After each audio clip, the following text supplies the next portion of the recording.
Donc les gars, cette vidéo est un petit peu un complément à la vidéo que j'ai postée hier sur la chaîne. Pour ceux qui n'ont pas encore vu la vidéo, vous pouvez aller toujours la voir. Elle est encore disponible sur la chaîne. Je parlais des internationaux ivoiriens qui ont brillé ce week-end et ça ne s'arrête pas là. Il y a aussi d'autres internationaux ivoiriens qui ont brillé ce week-end dont je n'ai pas parlé, mais je vais parler dans cette vidéo. Donc si vous êtes prêts, on y va.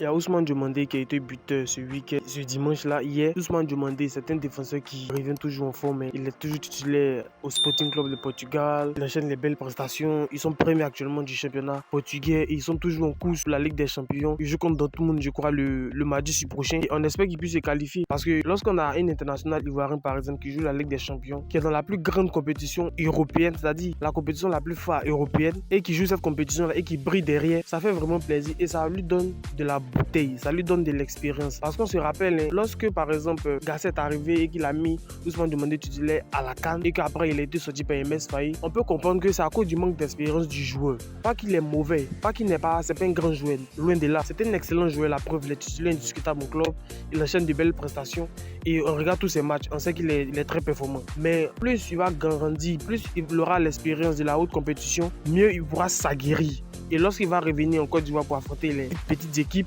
il aura de la bouteille, il pourra faire parler son expérience là. Donc on espère qu'il continue dans cette lancée. Actuellement, ils sont toujours, je crois, premiers en championnat portugais avec 53 points.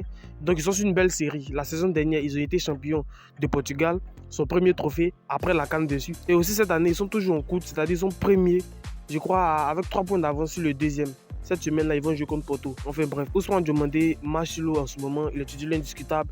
Il occupe une grande place dans son club. Parce qu'il faut dire qu'en club, il joue à 3 défenseurs. C'est-à-dire 3 défenseurs en défense. Et il est le poumon de cette défense. C'est lui qui est au milieu généralement. Donc ça montre clairement que ce défenseur-là est très important dans le système de Sporting. Pourquoi? Parce que lorsqu'il y a eu l'ancien entraîneur de Sporting, Ruben Amorim, qui est allé à Manchester United, le nouveau entraîneur qui est venu, il a toujours titularisé.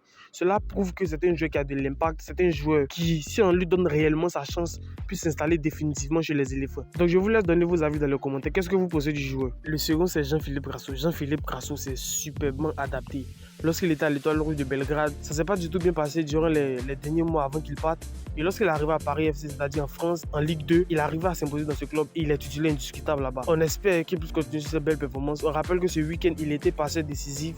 Il a donné une passe décisive. Il a quand même ce rôle de buteur. Malgré que là-bas, il joue en attaquant de soutien en numéro 10. Il marque toujours et il est toujours performant. Lorsqu'on regarde ses statistiques cette saison qui est en cours, c'est-à-dire la saison 2024-2025, il a joué 20 matchs, toutes compétitions confondues, 17 fois titulaire. Donc vous voyez le ratio. C'est un joueur qui est très important dans l'effectif de Paris FC. 17 fois titulaire, il est rentré en coup de jeu 3 fois logiquement. 9 buts, 5 passes décisives. Malgré qu'il joue en attaquant de pointe de soutien, il marque des buts et quand même il délivre des passes décisives. C'est la 5e passe décisive qu'il a délivré ce week-end. Et on peut se dire que c'est un joueur qui, lorsqu'il joue en attaquant de soutien, en attaquant de rupture, il est plus performant. On l'a vu lors du dernier match avec les éléphants. Lorsque Faye MS a trouvé son positionnement derrière l'attaquant de soutien, c'est-à-dire Bayou Vakoun, lors du match contre le Tchad, il s'est facilement imposé et il a été plus performant.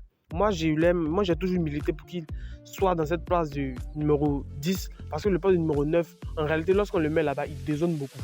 Il dézone beaucoup. Donc actuellement, Paris FC, je crois, est deuxième de Ligue 2. On espère qu'il puisse monter dans l'élite et on espère surtout qu'il puisse rester dans ce club-là, pourquoi pas, et pour qu'il puisse jouer la Ligue 1 comme Yaya Fofana qui est en Ligue 2 avec Angers et qui cette saison est monté en Ligue 1. On espère que Jean-Philippe Grasso puisse continuer dans cette belle lancée-là et on espère le voir lors du prochain regroupement des éléphants en masse. Lazare Mani, ce week-end, c'est-à-dire ce samedi-là, il a été buté avec Standard de Liège. On rappelle qu'il a été prêté au Standard de Liège. C'est un joueur de l'Union Saint-Gilloise mais qui a été prêté au Standard de Liège. Et c'est une opportunité manquée parce qu'on sait que l'Union Saint-Gilloise est toujours en course pour la Ligue Europa. Donc lorsqu'il quitte dans cette compétition majeure là et qu'il va dans un club qui ne joue pas de compétition européenne, qui joue seulement localement, c'est une perte. Mais ce week-end, ça ne l'a pas empêché d'être buteur. Son club était mené 1-0 et grâce à lui, son club a marqué le but de l'égalisation et le match est soldé par un match nul.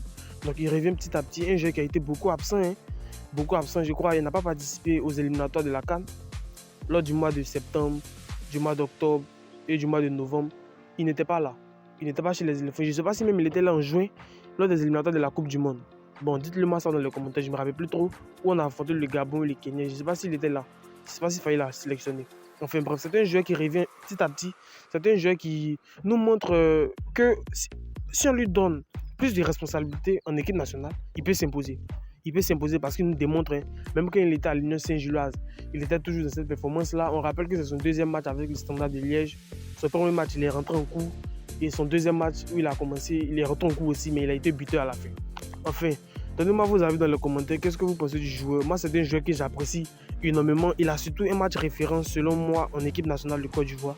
C'est ce match contre l'Uruguay en mars 2024 où on a gagné 2-1. Il a été impeccable avec Franck Kessie au milieu de terrain. Ils ont été hors norme. Et même, il a marqué un but en janvier 2024 lorsque la Côte d'Ivoire a affronté la Sierra Leone en amical. Je ne sais pas si vous vous rappelez où on a gagné 5-1. Donc, il restait sur cette belle lancée-là. Et il a eu cette petite crise en club qui a freiné son évolution et qui a fait qu'ils l'ont prêté. Donc, il ne rentrait plus dans les plans de son coach et son coach a décidé de le prêter. Le club a dû se séparer de lui, mais il est toujours prêt. À la fin de la saison, il peut revenir toujours à l'Union Saint-Gilloise, à moins qu'il puisse poursuivre là-bas s'il le veut. Donc, c'est un joueur qui revient petit à petit et j'espère surtout le retrouver parce que notre milieu de terrain, aujourd'hui, manque de créateurs. Et lui, il peut apporter cette patte-là qui manque. Parce que Franck Kessie, c'est box-to-box, c'est toujours titulaire indéboulonnable. Mais lui, il a cette palette-là que peut-être Franck Kessie n'a pas, c'est-à-dire faire des passes pour casser les lignes. On a vu le match contre l'Uruguay, il était impeccable en défense, que ce soit dans la récupération du ballon et que ce soit dans la projection aussi. Donc, je ne sais pas ce que vous pensez du joueur. Donnez-moi vos avis dans les commentaires. Est-ce qu'il peut rebondir? Est-ce qu'il a fait un bon choix? J'ai fait une vidéo sur ça, vous pouvez toujours aller la voir. Mais est-ce qu'il a fait un bon choix d'aller au Standard de Liège? Enfin, donnez-moi vos avis, les gars. Lisons toute cette information-là, parce que je sais que ça va vous intéresser. Cette club était intéressé par Simon Adingra sur Tivers, notamment Leipzig et l'Olympique de Marseille. Offre de 20 millions de livres sterling. Refus catégorie du club qui a fait savoir que le joueur ne partirait pas lors de ce mercato. Chapeau à Simon Adingra qui a une attitude exemplaire dans cette situation. Donc on voit clairement que le club Brighton a reçu beaucoup de propositions de d'autres clubs, Leipzig, etc. pour recruter Simon Adingra.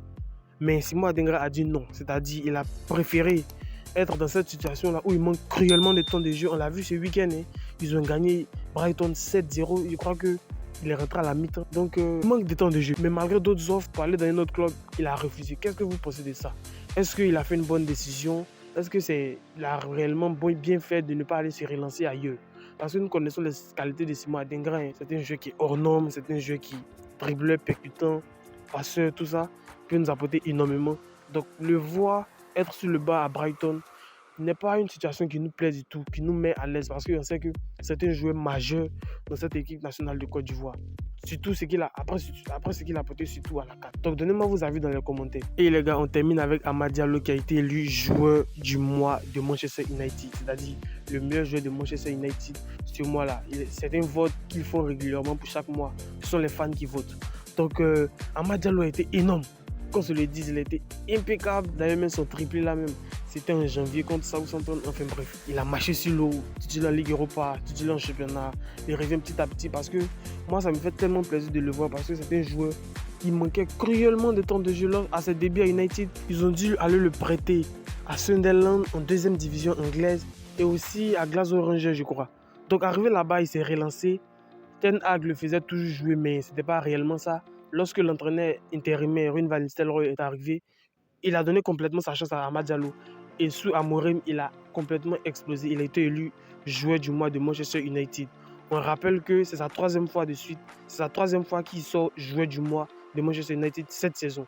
Donc on voit clairement que c'est un joueur qui s'est installé définitivement dans cette équipe de Manchester United là. Et on espère que ça promet grande chose. Surtout que Manchester United est toujours en course pour l'Europa League. Et pourquoi pas un potentiel favori pour le trophée final. Même s'il y a malgré de très bons concurrents. Donc donnez-moi vos avis dans les commentaires. C'est un joueur qui a une capacité de résilience incroyable. Malgré tout ce qu'il a subi. Il a dit lui-même dans son interview, il le dit, que c'était très compliqué dans ses débuts. Le système du coach, la langue, c'était très difficile de s'adapter. Mais il a pu vaincre tous ces aléas, toutes ces difficultés-là pour définitivement s'installer dans le cœur des supporters mancuniers. Et ça, c'est une très bonne nouvelle. Donnez-moi vos avis dans les commentaires. Donc les gars, nous sommes à la fin de la vidéo. J'espère que vous avez aimé. Lâchez-moi un like, abonnez-vous si ce n'est pas déjà fait. Donnez-moi vos avis dans les commentaires et on se retrouve pour la prochaine vidéo. Allez, peace out.